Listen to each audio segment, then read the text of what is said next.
आपलं जे subconscious mind आहे ना, एखाद्या जमिनीसारखं आहे असं समजा.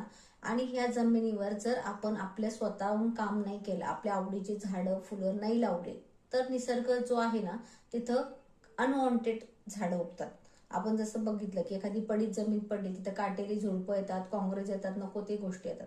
पण जिथं जर आपण काम करतोय, आता आपल्या आवडीनुसार आपण झाडं लावू शकतो, त्याच्यावर काम करू शकतो. सबकॉन्शियस माइंड पण सेमच आहे मित्रांनो, की आपल्या माइंडला आपण ट्रेन करायचं, आपल्या पाहिजे तशी अशी लाईफ आपण डिझाईन करायची आणि त्याच्यावर आपण काम करायचं. पण स्वप्न एकदा बघून होत नाही, त्याला सगळ्या गोष्टी प्रॅक्टिस करावं लागते. मॅनिफेस्टेशन आहे, व्हिज्युअलायझेशन आहे, खूप सगळ्या गोष्टी कराव्या लागतात, जेणेकरून ह्या प्रॅक्टिसने आपण हळूहळू आपले स्वप्न पूर्ण करू शकतो. सबकॉन्शियस माइंड पण त्याला स्वीकार करायला आणि अस्तित्वात आणायला तो वेळ जो असतो ना, तिथं आपल्याला कुठेही आपल्या स्वप्नांविषयी नकारात्मकता दाखवावी लागत नाही, किंवा हे होईल का नाही त्याच्यात डाऊट घ्यावा लागत नाही. जेव्हा तुम्ही ही प्रॅक्टिस करता ना मित्रांनो, कितीतरी लोक असे आहे की त्यांनी ते सगळं मिळवलेलं आहे.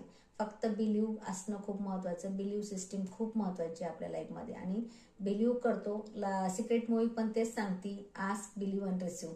ह्या 3 प्रोसेसमधूनच प्रत्येकाला जावं लागतं. थँक्यू.